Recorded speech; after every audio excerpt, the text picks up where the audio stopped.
C'est l'heure des startups sur Global Industrie 2023. Je suis avec Benoît Santet. Benoît Santet, bonjour. Bonjour. Vous êtes cofondateur de Atypic Solutions. Oui.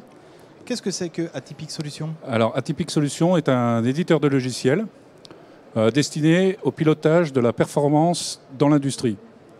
Avec une spécificité, on raisonne flux industriel, et on travaille avec deux indicateurs, l'euro et le nombre. Alors on va revenir, hein, c'est très spécifique que de travailler en mesurant les pertes en euros. Oui. En fait, on va capter au niveau de l'opérateur l'ensemble des incidents, ajouter les conséquences s'il y a des conséquences sur le flux, et tout valoriser et servir ensuite de l'identification de ces gisements de progrès pour agir sur ces pertes et progresser. Et un des autres secrets de cette solution, qui s'appelle WATSI. Oui, pour Waste Tracking System. En bon français. En bon français. Donc, l'autre pilier de cette solution, c'est que elle est utilisée par les équipes elles-mêmes. C'est eux qui font le job. En fait, le système est paramétré par les industriels eux-mêmes.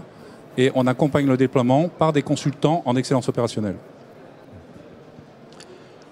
C'est simple à mettre en place, je veux dire, ça va vite. On met en place on va dire en une dizaine de semaines et on récupère les gains après, on va dire, entre 14 et 16 semaines. Alors justement, parlons de gains.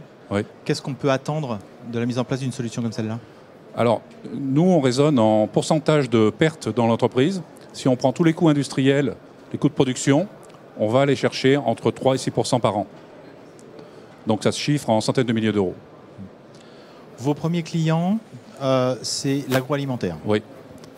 On a démarré donc, dans une coopérative productrice de pommes de terre, où donc on a maintenant un an de recul avec des gains significatifs pour l'industriel. On va changer de micro. Celui-ci marche mieux.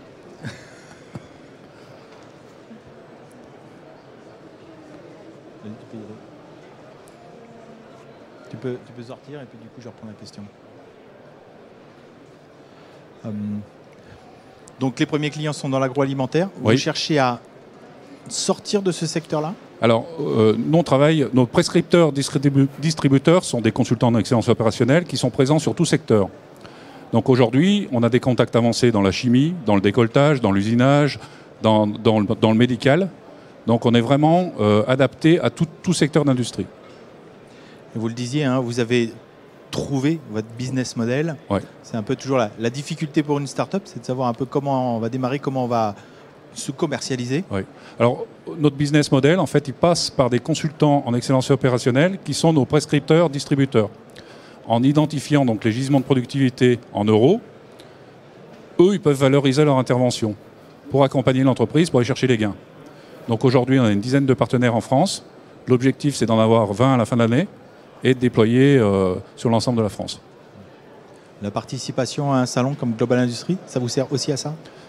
Ça nous amène des contacts à la fois de prescripteurs-distributeurs, donc de consultants, mais aussi d'industriels directement qui s'intéressent à notre solution.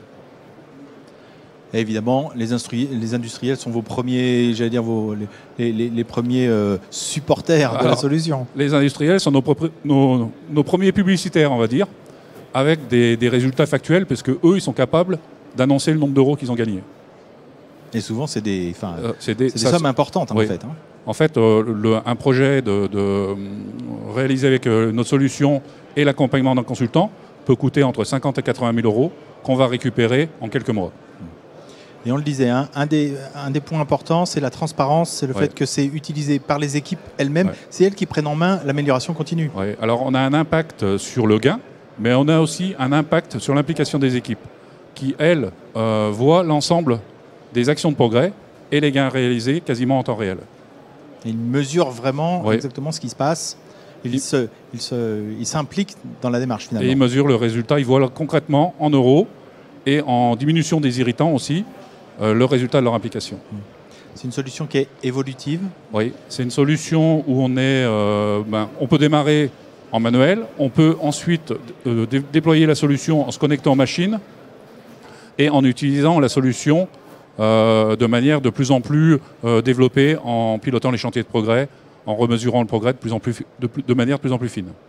Donc, si vous voulez améliorer votre performance et mesurer la façon dont vous avancez en euros, plutôt qu'avec des KPI plus ou moins difficiles à comprendre, allez voir Atypique Solutions. Benoît Santet, merci. Merci. Ne bougez pas.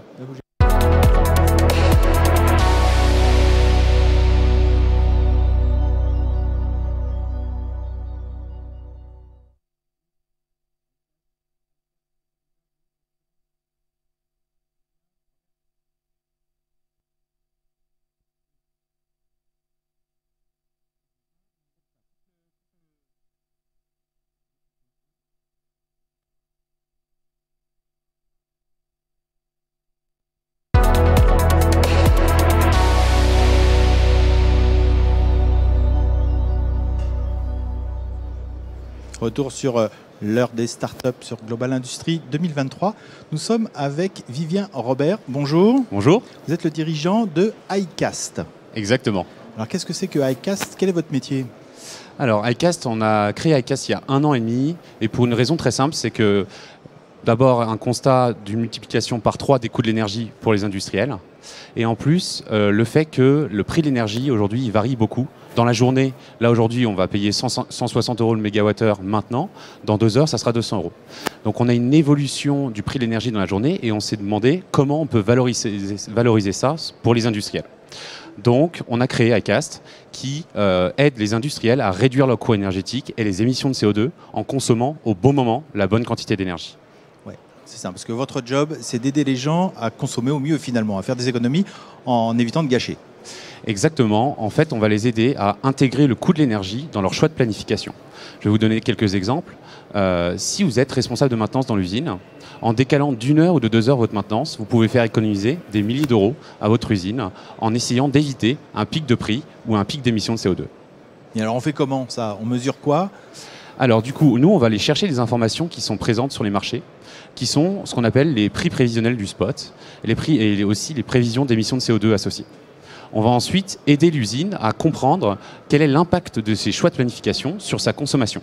Donc on utilise des algorithmes d'intelligence artificielle qui vont être capables de comprendre le lien entre un choix de planification et une consommation future.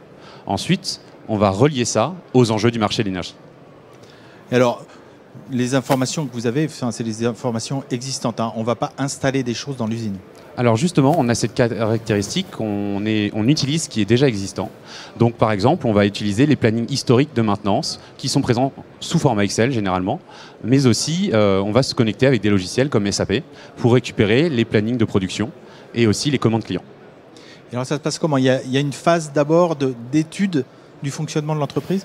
Alors exactement, en fait, on va d'abord faire une audit énergétique sous un prisme un peu nouveau qui est d'aider l'usine à comprendre quel est l'impact de son choix de planification sur sa consommation d'énergie.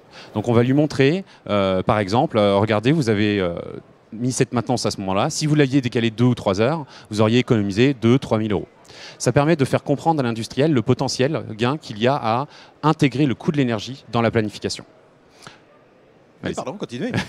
Et ensuite, dans un second temps, on fait un pilote où tous les jours, on va accompagner l'ensemble des personnes qui vont faire de la planification, donc responsable de production, responsable d'ordonnancement et responsable de maintenance.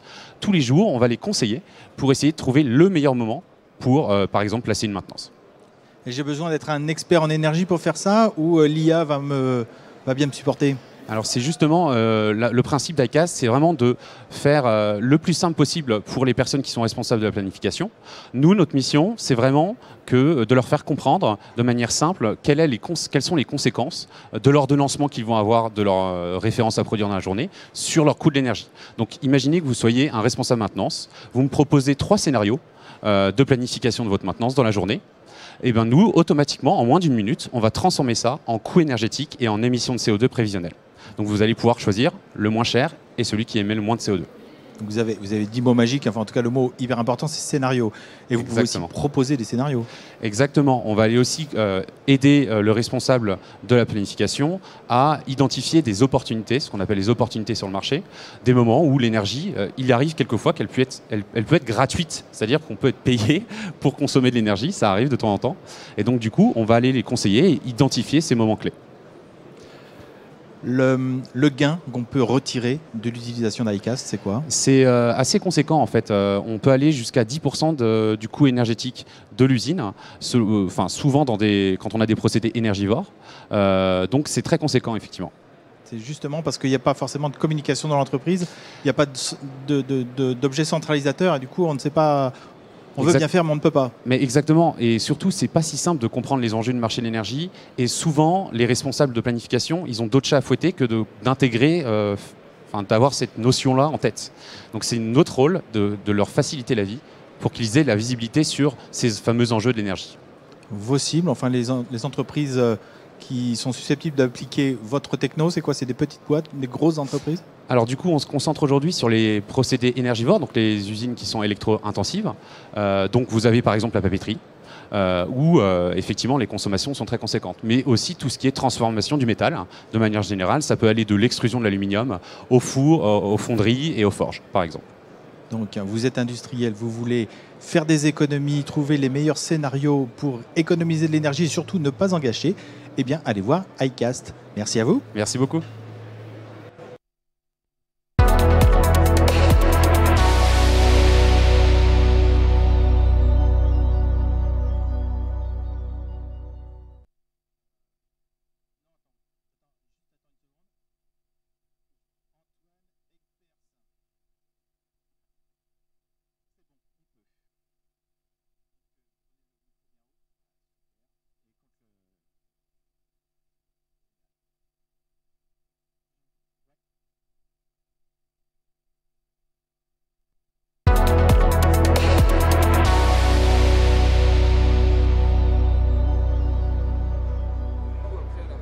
Toujours sur l'heure des startups sur Global Industrie 2023. Je suis avec Antoine Ekpers. Bonjour. Bonjour. Vous êtes le dirigeant de Twin Robotics. C'est ça. Je suis le dirigeant et l'un des 4 cofondateurs de Twin Robotics. Alors Twin Robotics, l'explication est dans le nom quasiment. Qu'est-ce que c'est exactement? Alors, Twin Robotics, nous, on s'attache à programmer de manière simple et intuitive des machines robotisées. Et évidemment, ces machines robotisées, nous sommes spécialisés dans tout ce qui est inspection, que ce soit du contrôle non destructif ou bien de l'inspection visuelle. Alors, on va rentrer très vite dans le vif du sujet. Quelle différence avec un outil de programmation comme peuvent le proposer les fabricants de robots? Alors nous, notre principal marqueur de différenciation va être sur notre capacité à aller générer le jumeau numérique du robot, comme le font les autres constructeurs, comme le font le constructeur de robots, mais également l'outil qui est déplacé par le robot. Car au final, ce qui est intéressant pour l'industriel, c'est de voir et de simuler l'outil qui est déplacé par le robot. Et donc nous allons simuler la caméra et nous pouvons prédire qu'est-ce que voit la caméra, le système de vision, à une position donnée. Ouais, donc en fait, c'est la machine en entier, c'est l'équipement en entier. Voilà, nous on est vraiment sur le jumeau numérique de la machine et pas seulement d'un élément comme peuvent le proposer nos concurrents. Ça veut dire qu'on va aller finalement programmer les trajectoires en usinage, on parle de la pointe de l'outil. Là, on va parler de l'outil de mesure. Voilà, tout à fait. Et on constate par cette simulation de la machine des temps de cycle de développement de programmes beaucoup plus courts, puisque ce qui se passe aujourd'hui dans l'industrie, c'est qu'on vient programmer sur un outil générique notre trajectoire. Après, le développeur passe sur la machine en elle-même pour faire les premières mises au point, voir que les positions ne sont pas forcément les plus adaptées, revient sur son outil de simulation, refait une programmation et il fait comme ça plusieurs allers-retours. Tandis que nous, vu que nous simulons l'intégralité de la machine, nous restons que sur la maquette numérique et nous diminuons par un facteur de 3-4 ce temps de mise au point du programme robot. C'est flexibilité et bon du premier coup. Voilà, tout à fait. Puisqu'aujourd'hui, dans cette industrie 4.0 dont on parle beaucoup, ça passe par la robotisation. Mais si cette robotisation, on est encore sur la robotisation répétitive où le robot va faire toujours la même tâche, pour nous, ce n'est pas de l'industrie 4.0. Cette industrie 4.0, c'est de la flexibilité, c'est de pouvoir programmer des nouvelles références de pièces dans sa ligne de production. Et pour cela, il faut être outillé comme n'importe quel métier. Alors vous le disiez, hein, on gagne du temps avec un outil comme celui-là parce qu'on évite les allers-retours, etc. Grosso modo, on gagne combien de temps il faut pour programmer sa machine? Aujourd'hui, les premiers retours que l'on a sur une programmation sur un logiciel classique pour une pièce de 4 mètres carrés avec un champ de vue de la taille d'une feuille A4, on va être sur 5 jours de programmation. Nous, avec la première mode de programmation manuelle, on va être sur une demi-journée. Et aujourd'hui, on travaille sur une programmation automatique, puisqu'au fond, vu qu'on connaît le jumeau numérique de la machine, on est en capacité, via un algorithme expert, une IA, d'aller proposer une trajectoire robot sans intervention humaine. Et donc là, en quelques minutes, on a un premier scénario d'inspection. Et évidemment, ce scénario est un peu adapté par l'opérateur, in fine, mais au moins, il a une première base sur laquelle 90% du job est fait. Et l'opérateur, il peut se concentrer sur son métier à lui et son savoir-faire. C'est la mesure, en tout cas, c'est ce qu'il y a au bout du robot, pas le robot lui-même. Évidemment, l'opérateur, lui, il est spécialisé dans cet outil. Il n'est absolument pas roboticien et il a déjà énormément de connaissances et de savoir-faire sur sa machine en elle-même, sur son process. Et donc, il ne peut pas être spécialisé de partout. Alors, parlons secteur d'application. Là, on disait mesure, inspection, contrôle non destructif. C'est votre cœur de métier, mais vous pouvez faire autre chose, non ? Alors voilà, nous aujourd'hui on est vraiment très focus sur la partie contrôle non destructif, donc les secteurs de l'aéronautique qui sont extrêmement demandeurs de ces technologies-là avec tout ce qui est matériaux composites notamment. On regarde évidemment d'autres secteurs tels que l'énergie et on commence à se projeter grâce notamment à ce salon Global Industry dans d'autres domaines d'application. Typiquement, ça peut être quoi ? Typiquement, ça va être sur la peinture, puisque nous, déplacer un outil qui va faire du balayage ou déplacer une torche de peinture, un gun de peinture, on va répondre aux mêmes contraintes robotiques. Par contre, on ne sera pas en capacité d'aller simuler l'épaisseur de dépose de peinture, etc. Mais voilà, on regarde quand même d'autres secteurs d'activité. Donc on est parti sur un outil de programmation qui permet de passer grosso modo de 5 jours à une demi-journée sur des applications de robotique, d'inspection robotisée. Et on va pouvoir après aller sur de la peinture, sur quantité d'autres secteurs. Merci beaucoup Antoine Ekpers. Merci à vous.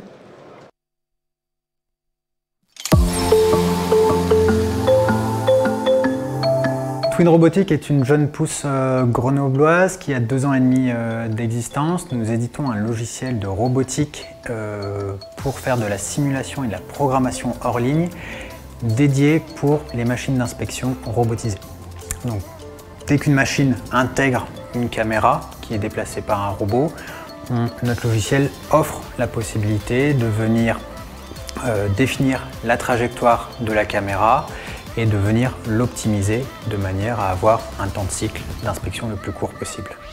Notre logiciel Approbe NDT a plusieurs innovations à l'intérieur. Le premier, c'est qu'on intègre le jumeau numérique de la machine. Un jumeau numérique, c'est un algorithme qui permet de prédire et simuler le comportement d'un objet physique.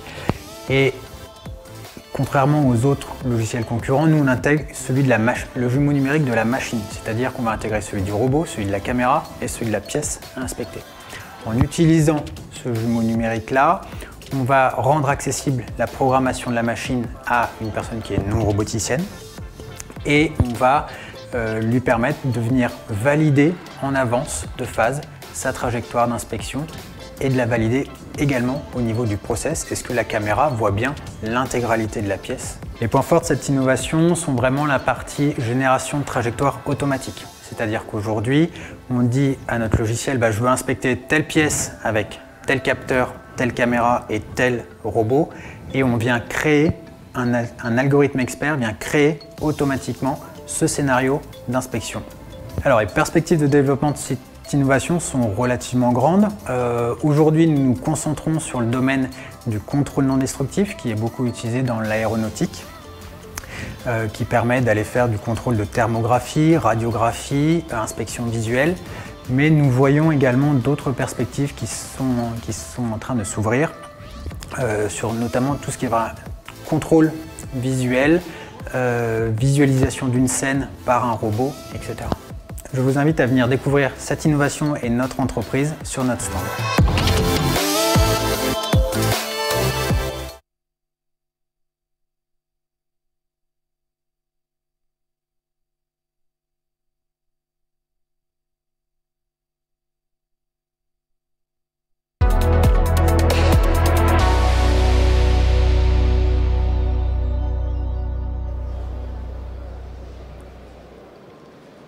Bonjour, bienvenue pour ce petit podcast.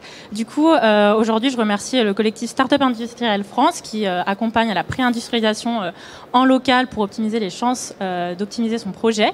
Et donc aujourd'hui, nous venons, de la part du collectif Dessoudés. Donc moi, je m'occupe de la communication, Laurine Chanoine. Et donc le collectif Les Soudés sont des experts du prototypage qui vous accompagnent pour vos projets de pré-industrialisation. Et donc, je ne vais pas plus parler. Je vais laisser la parole justement aux 3 membres qui sont à mes côtés. Aujourd'hui, nous avons la chance, donc, par exemple, d'avoir Guillaume Pouech de l'école Strat Design, qui est directeur. Donc, je te laisse la parole. Bonjour, merci. Strat École de Design, c'est une école avec un site à Paris et un site à Lyon où on forme des designers en 5 ans sur le design industriel dans différents domaines, que ce soit le design de service, le design d'interaction, les questions de mobilité, de transport, le design d'espace et bien sûr le design de produits en tant que tel. Et nos étudiants sont formés à la fois sur la partie de la réflexion des futurs usages et comment on va accompagner notre société à évoluer et en même temps aussi faire atterrir tout ça dans des enjeux techniques.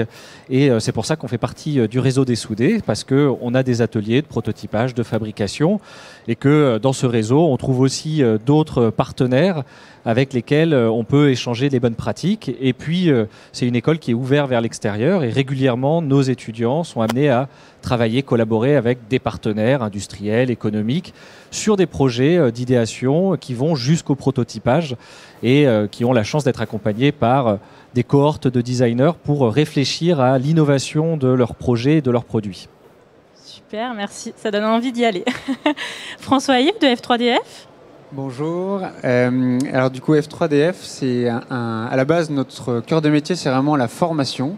Nous sommes dans la formation dans tout ce qui est 3D, donc ça peut être la conception 3D, le scanner 3D, la fabrication additive aussi. Et donc, on propose une multitude de panels de formation, que ce soit en ligne, que ce soit en présentiel, que ce soit du sur-mesure. Et du coup, nous accompagnons à la fois des particuliers, mais aussi beaucoup de professionnels pour le choix des technologies, comment les intégrer, comment aménager l'espace de travail, comment intégrer les outils numériques aussi pour justement utiliser ces technologies-là. Et donc, on accompagne plusieurs clients. On a aussi développé une partie qui s'appelle 3D Reality, parce qu'on a beaucoup de demandes de pièces avant d'acheter une machine. Les gens veulent voir un petit peu comment, qu'est-ce que ça rend, à quoi ressemblent les pièces, est-ce que c'est vraiment utile. Et donc, on a créé 3D Reality pour la partie prestation, donc évidemment dans l'impression 3D, dans le scanner 3D, le rétro-engineering, donc récupérer une forme dans la nature et ressortir un fichier pour la reproduire, la modifier. Et puis, donc, évidemment, tous les outils numériques qui vont derrière. Voilà. Super, merci. D'ailleurs, on a tourné une petite interview récemment qui va bientôt sortir, donc je vous invite à bien suivre l'actualité des soudés. Et puis Jean Nelson de YouFactory. Bonjour, je remercie le collectif Startup Industrielle France de son invitation. Et donc nous, chez YouFactory, on est une agence de design industriel et on travaille avec un atelier de prototypage rapide qu'on appelle un Fab Lab, qui est donc un espace dédié à l'expérimentation et à la production de maquettes et prototypes, qui est équipé de machines d'impression 3D, mais pas que, de tous les procédés et technologies dont on va avoir besoin pour produire nos maquettes. Super. Je sais que ces 2 derniers jours ont été très chargés pour vous. Hier, vous avez pu discuter notamment avec des porteurs de projets et des entreprises. Justement, comment vous décrivez, vous, les soudés? Comment vous avez pu accompagner les porteurs de projets? Je sais que vous en avez accompagné quelques-uns. Et à quel niveau? Qui veut commencer? Je prends la main, du coup. Moi, j'arrive, donc on est vraiment, comme je vous le disais, on est vraiment dans une expertise dans l'impression 3D. Donc nous, on va principalement accompagner des gens à qui l'impression 3D peut être intéressant, peut être utile. Et donc typiquement, j'utilisais aussi hier l'exemple du projet Linkia, qui est un support de tablette. Donc c'est Linkia qui est une entreprise qui propose des solutions pour les personnes âgées, pour l'accompagnement et le suivi. Et donc ils avaient une grande problématique de fabrication d'une tablette, de support de tablette.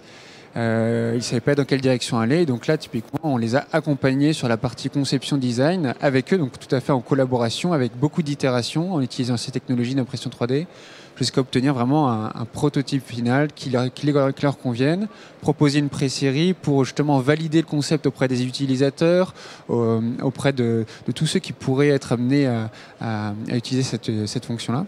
Et donc, suite à ça, ils ont eu toutes les levées de fonds, tout le développement nécessaire pour après passer à l'échelle supérieure. Et là, l'impression 3D est moins intéressante sur la partie vraiment production. Donc là, on va plutôt passer sur l'injection plastique. Mais l'idée, c'était vraiment d'avoir quelque chose de visuel, de joli, pour pouvoir déjà valider, puis après de fonctionnel aussi, pour confirmer la bonne utilisation de cet objet. Voilà. Je vous laisse parler aussi. Tout à l'heure, vous parliez justement que tu recrutais des stagiaires, etc. avec Strat Design. Donc, ça permet aussi de parler du lien entre vous. Donc, je vous laisse un de vous deux parler du lien entre Soudé et les membres. En l'occurrence, ce qui est intéressant, c'est qu'en plus, des chefs d'atelier de chez nous sont passés par YouFactory. Donc en effet, en fait, il y a en plus un lien direct en fait entre Strat et YouFactory. Alexandre aussi est passé par YouFactory, je crois. Pierre et Musée. Donc voilà, il y a des liens. Après, nous, on a aussi des ateliers de prototypage, de fabrication. Donc en l'occurrence, nos étudiants sont formés à ces outils-là. Et oui, dans une scolarité, ils sont amenés à aller faire du design à l'extérieur, à avoir aussi une expérience professionnelle, donc avec des atterrissages qui peuvent être chez des industriels directement, dans des agences de design dont YouFactory fait partie. Et donc, c'est des opportunités aussi pour des étudiants d'aller se confronter à des réalités métiers en dehors de l'école, avec quand même une connaissance pratique, c'est-à-dire des utilisations machines, mais aussi de la pratique du design au sein d'agences. Jean, je te laisse parler et parler de ce que tu as envie de parler. Oui, donc nous, entre autres de notre activité de prestation en design industriel, pour pouvoir accueillir nos clients et pour pouvoir travailler avec eux en partenariat, puisque cette idée de collaboration, c'est au cœur de notre façon de travailler, et c'est au cœur de la façon de travailler en mode Fab Lab. Puisque le mot Fab Lab, c'est l'acronyme de laboratoire de fabrication, et donc d'un point de vue général, c'est l'espace dans lequel on va expérimenter de nouveaux produits, mais c'est également un espace dans lequel on va avoir on va devoir accompagner et former nos clients, nos usagers, nos utilisateurs. Et donc, étant donné qu'on fait ça depuis presque 9 ans maintenant à Lyon, je ne suis pas étonné d'entendre que le chef d'atelier ou un des responsables d'atelier de l'atelier de prototypage chez Strat est passé et a été formé chez nous au métier qu'on appelle Fab Manager, donc qui est le gestionnaire de l'espace de fabrication, de l'espace de prototypage rapide. Sinon, nous, donc on vient de passer 2 jours presque sur le salon. J'ai rencontré des porteurs, mais j'ai surtout eu l'opportunité de rencontrer les membres du réseau, puisque le réseau des soudés, c'est un réseau qui est jeune, qui du coup est en train de se construire, qui est, comme son slogan l'indique, un réseau d'experts de prototypage rapide, mais qui est surtout un réseau d'entreprises qui sont expertes dans l'innovation industrielle et d'acteurs très complémentaires, des écoles, des professionnels de la formation, des revendeurs aussi de machines, des prestataires de services que nous sommes, qui ont tous en commun d'être des spécialistes de l'innovation. Et les porteurs de projets qu'on a pu accueillir sur l'espace où on a été accueillis de la métropole. D'ailleurs, j'en profite pour remercier la métropole de nous accueillir sur cet espace de très belle qualité. Eh bien, c'est tous des porteurs de projets qui se trouve être dans les tout premiers stades de réflexion, de projets très innovants, très ambitieux, et qui du coup ont pu profiter de ce moment pour rencontrer un peu tout cet écosystème complémentaire, hétérogène, et du coup très rapidement en fait avoir des recommandations, du coaching, des prises de rendez-vous aussi qui vont avoir lieu. Et je pense que ça, c'est certainement une note très positive de ce salon. Oui, puis il est important de préciser que du coup, le collectif Les Soudés, c'est quand même un collectif qui est soutenu par la métropole de Lyon et coordonné par la Fabrique de l'innovation, donc de l'Université de Lyon. On a aussi une approche 100% locale, et donc je voulais rebondir sur ça, l'importance du local pour le collectif Les Soudés, de construire et de vous accompagner donc de l'idée jusqu'à la pré-série de votre projet. Justement, qu'est-ce que vous pouvez dire? Comment vous fonctionnez pour avoir cette approche locale au sein des Soudés et à quel niveau vous les accompagnez?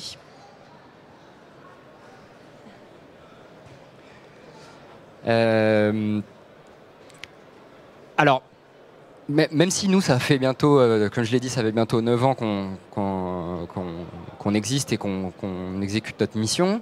En fait, moi là encore dans l'année dernière, en rejoignant ce réseau, j'ai encore découvert des entreprises que je ne connaissais pas. Je prends l'exemple de Ducarrois Grange, que j'ai pris beaucoup de plaisir à découvrir. On a été invité à visiter leur espace de production, à découvrir aussi leur savoir-faire.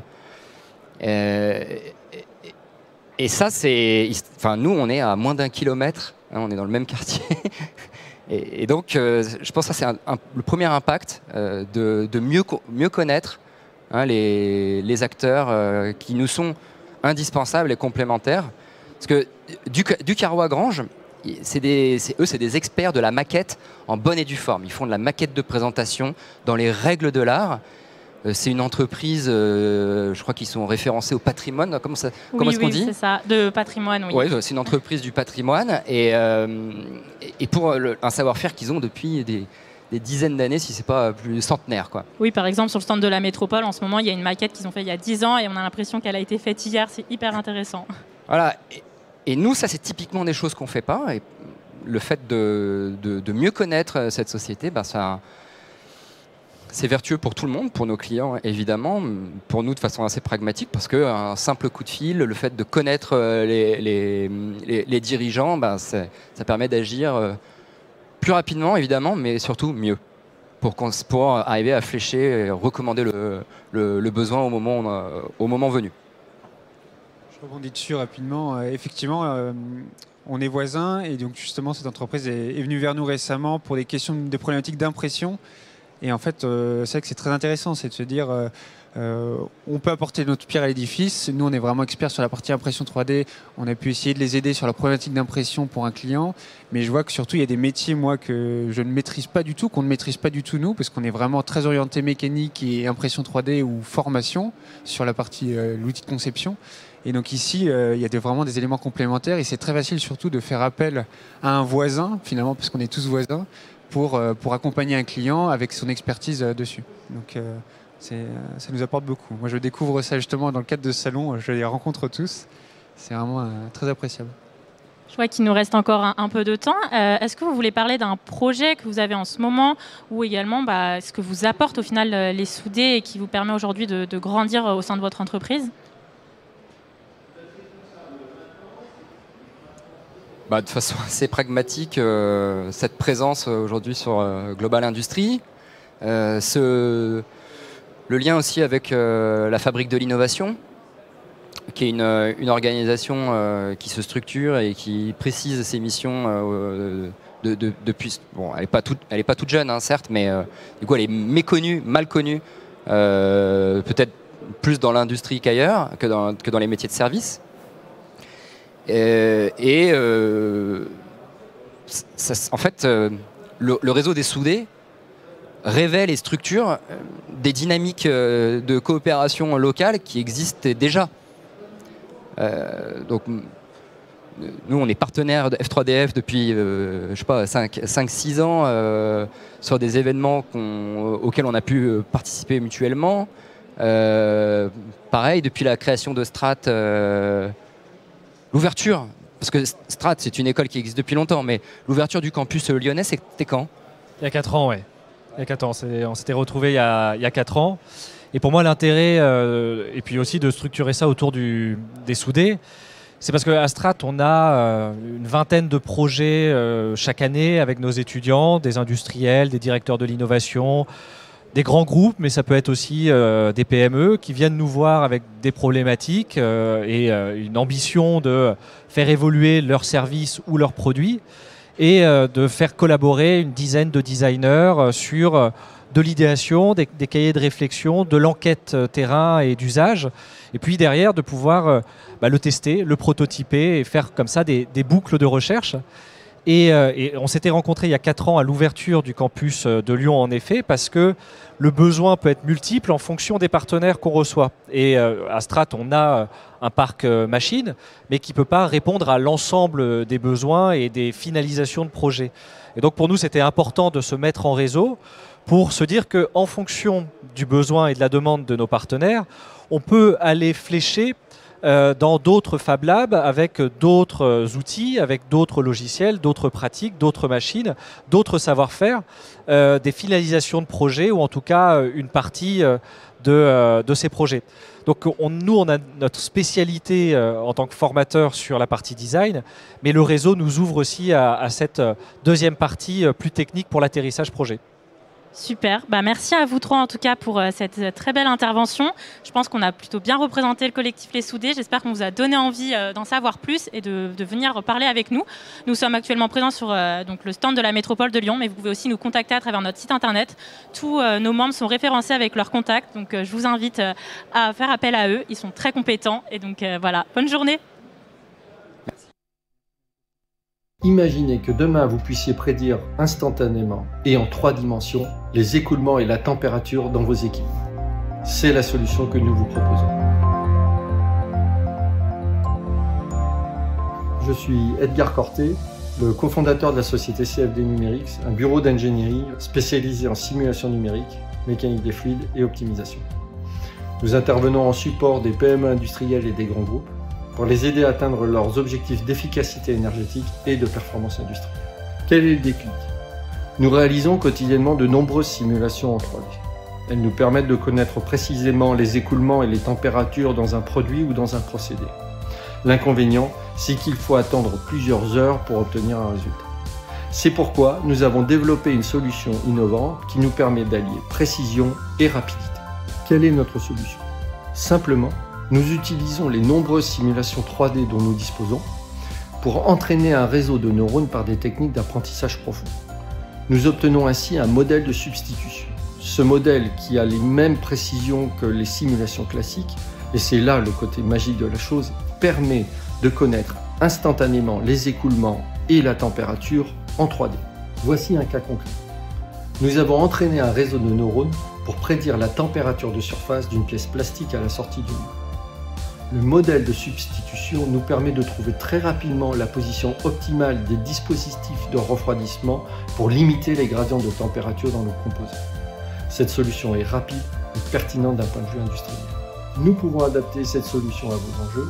L'objectif reste le même, vous aider à optimiser vos procédés et la qualité de vos produits tout en maîtrisant votre consommation d'énergie. Alors n'hésitez pas à nous contacter pour échanger et nous faire part de vos besoins.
Alors, bonjour à tous.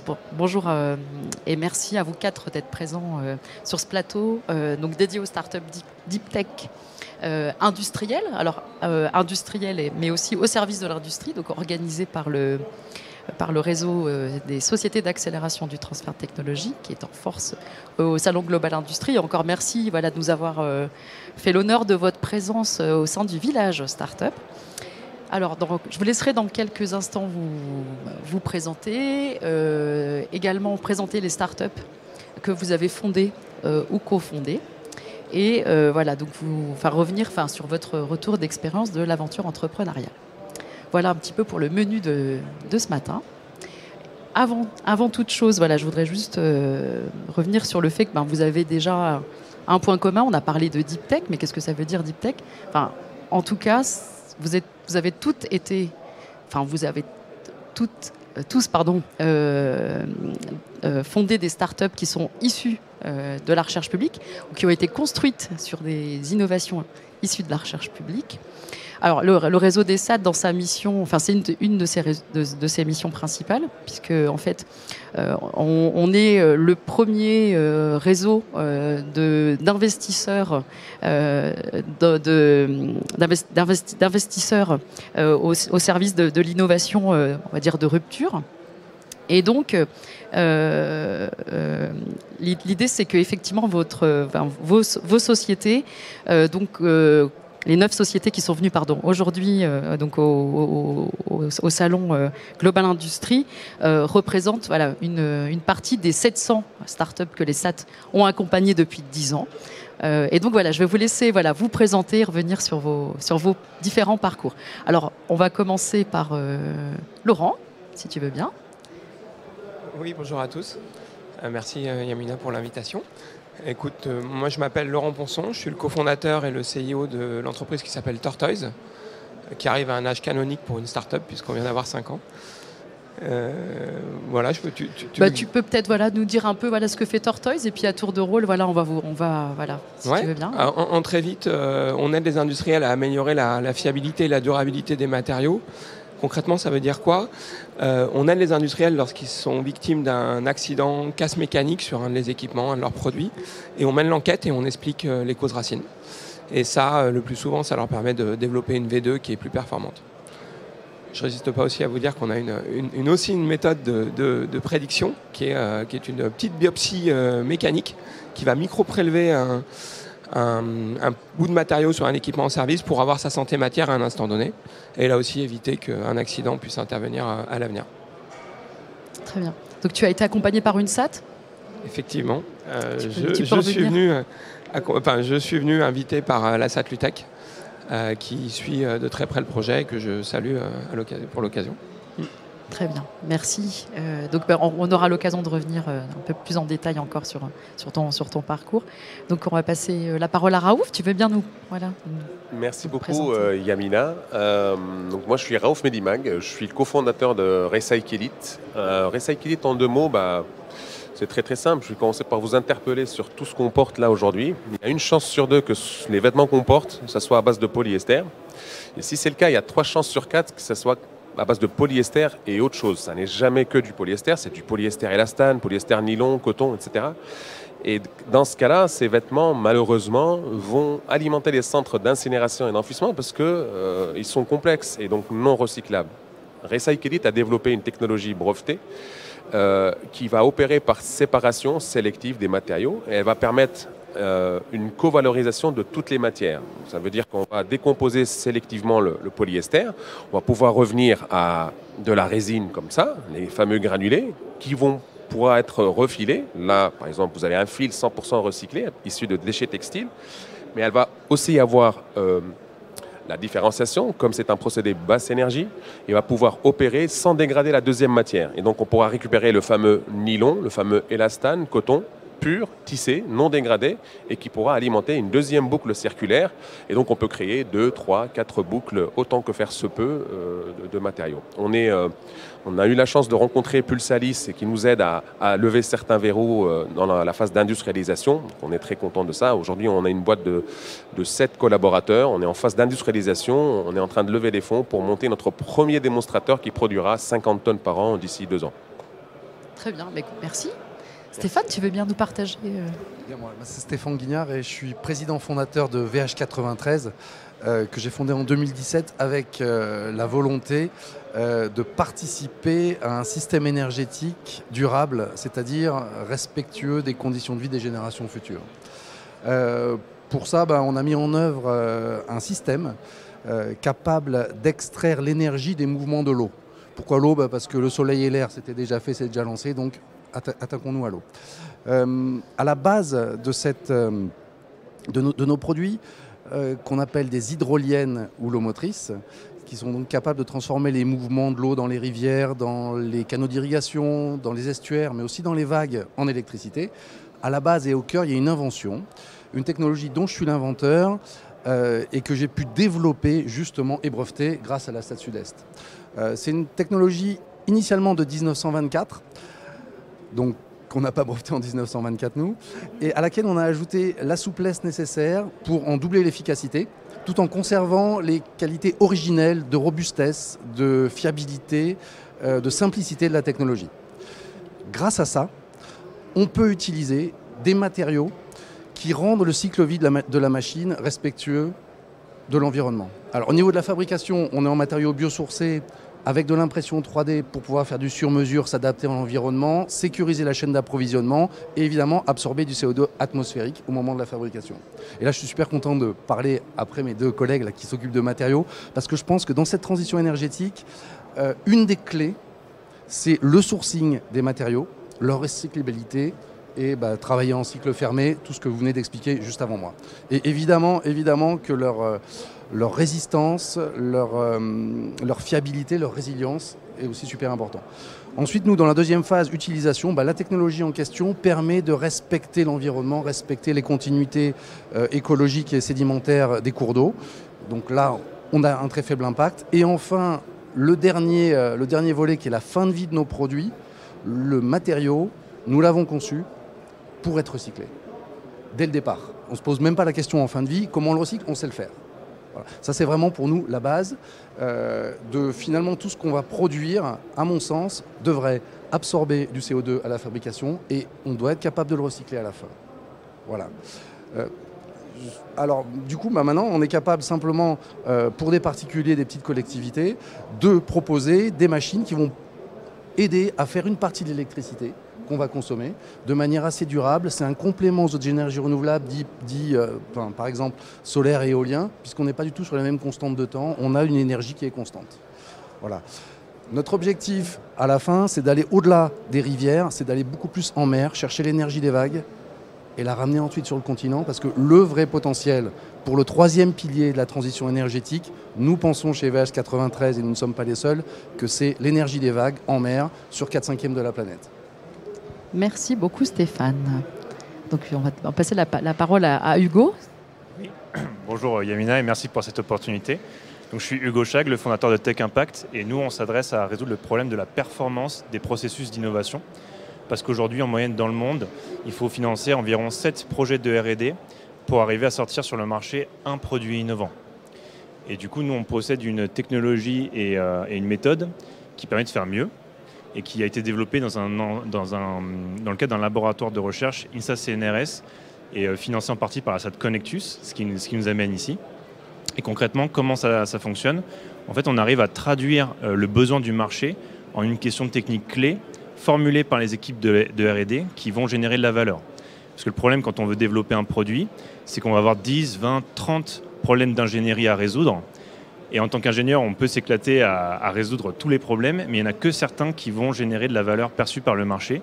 Et on est capable d'identifier ces questions techniques très précises et ensuite d'accompagner les entreprises à la résolution. Donc on a extrait cette technologie-là grâce à la SAT Connectus. On a des premières études qui ont été menées, par exemple pour la DP2D d'EDF pour Forvia. Et aujourd'hui, on propose cette méthode en tant que service pour les industriels et les accompagner à améliorer leur processus d'innovation. Et merci déjà pour tout, voilà, pour tous ces éléments, pour ces présentations et ces richesses en fait, voilà, de ce que peut produire la recherche et les talents, voilà, que vous allez pouvoir, que vos talents vont pouvoir transformer. Alors justement, transformer, en fait, voilà, je voudrais vous faire réagir en fait sur les perspectives hein, pour vos startups. Alors parce que donc et je vais m'appuyer pour cela sur ce qu'on a produit et ce qu'on produit depuis 2 ans avec Global Industry. On a la chance, voilà, de pouvoir réaliser avec Global Industry le baromètre de l'innovation industrielle, et on a dévoilé pas plus tard qu'hier en fait, voilà, l'édition 2023. Et donc voilà, des résultats, je pense, qui vont vous faire à la fois plaisir, mais j'espère aussi réagir. Et donc voilà, je vais vous partager, voilà, 2 chiffres sur lesquels, voilà, j'aimerais voilà, vous entendre. Alors donc le baromètre de l'innovation industrielle, en fait, c'est un outil qui nous permet, voilà, de positionner les profils et les pratiques en matière d'attente des entreprises industrielles vis-à-vis de l'innovation. Et le premier enseignement de l'édition 2023 nous précise que 54% des entreprises considèrent que l'innovation, c'est la première priorité pour elles aujourd'hui. Voilà. Et 62%, pour 62% d'entre elles, donc ça sera vraiment la priorité dans les 3 prochaines années. Donc ça, c'est le premier enseignement de l'étude. Et la deuxième bonne nouvelle, c'est qu'effectivement, 34% des entreprises considèrent que leurs partenaires d'innovation sont les startups. Donc voilà, donc c'est un chiffre sur lequel, voilà, j'aimerais bien vous entendre. Et puis voilà, donner l'occasion, voilà, de partager aussi vos perspectives, vos besoins. Vous êtes venus à Global Industry, voilà, quelques peut-être éléments de retour à chaud. Voilà, s'il vous plaît, voilà, en quelques minutes. Donc qui se lance? Oui, alors Hugo, vas-y. Si c'est OK pour vous, effectivement, à Global Industry, j'ai eu beaucoup de discussions avec des dirigeants d'entreprise. C'est vraiment incroyable comme salon. Et tous ceux qui ont des problématiques d'innovation de produits étaient sensibles à la solution en fait, de Tech Impact. Donc je peux confirmer qu'effectivement, il y a un gros enjeu, il y a un gros sujet sur comment faire mieux l'innovation et plus rapidement. Donc on est vraiment là pour faire le match entre les grandes entreprises et les startups. Pour moi, Global Industry se situe vraiment dans la tendance et c'est un rendez-vous immanquable dans l'industrie. Et en termes de perspective pour Tech Impact, en fait? Ah oui, pardon. En termes de perspective, du coup, pour nous, là, ça va être de planter les graines pour un programme de R&D ambitieux et permettre en fait le retour, le sens inverse, et donc d'identifier des marchés pour les technologies existantes. Donc ça, c'est quelque chose qu'on est en train de lancer avec Denis Cavallucci, qui est l'inventeur et le concepteur de la solution auprès de ses équipes.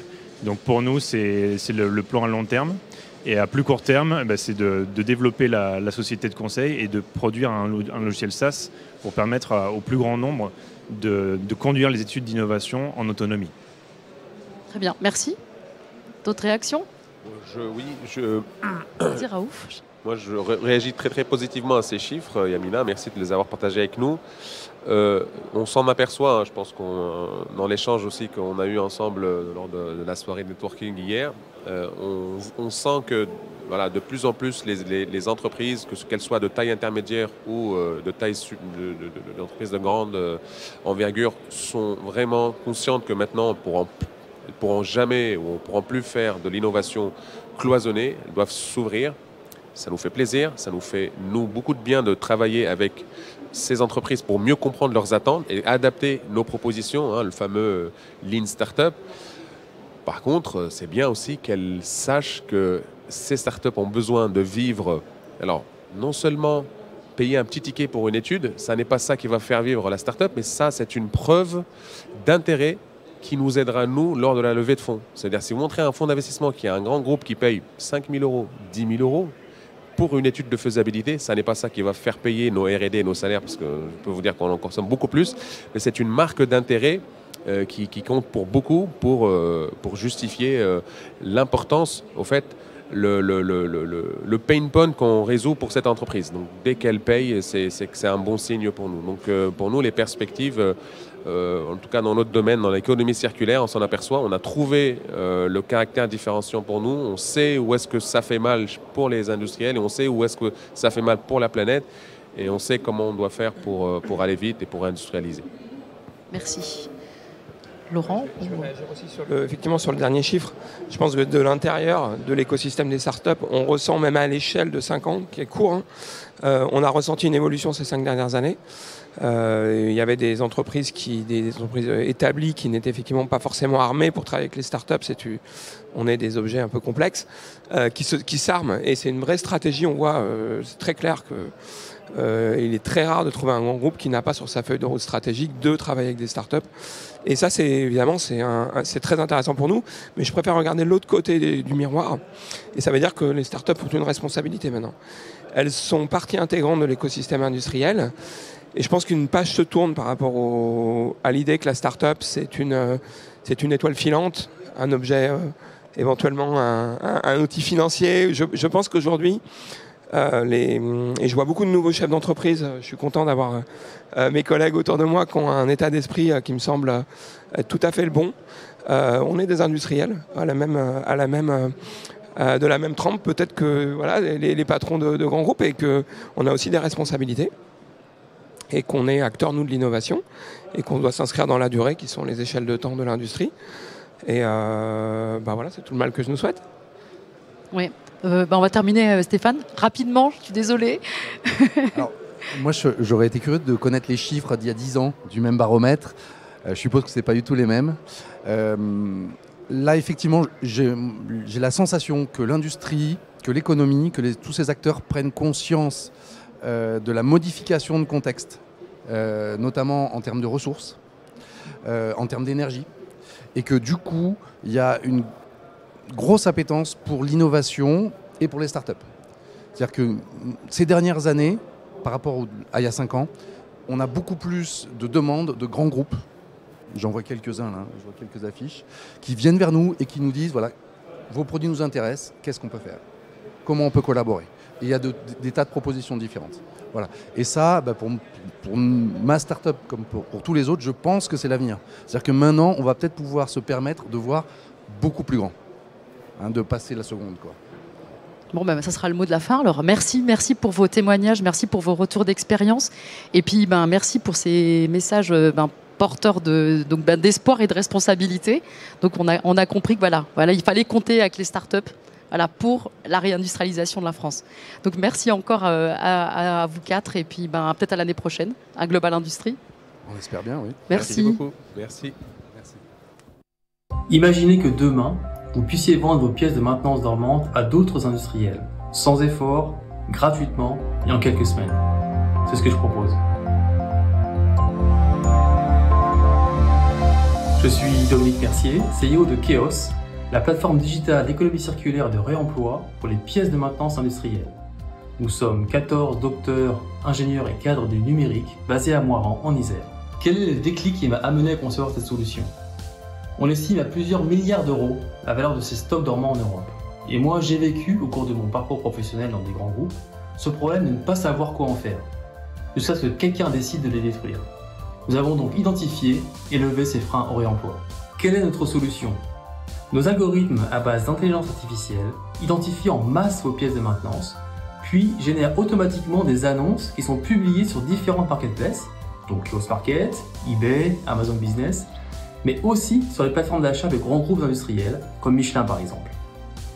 Lorsqu'une pièce est vendue, nous passons commande, il vous suffit de remettre le colis à notre transporteur. Remettre dans le circuit ces pièces, le plus souvent jamais utilisées, plutôt que de les détruire, c'est sauver 7 millions de pièces qui ont mobilisé 3,5 millions de tonnes de matière pour les fabriquer, mais c'est aussi réduire les arrêts de production et prolonger la vie des équipements de plusieurs années.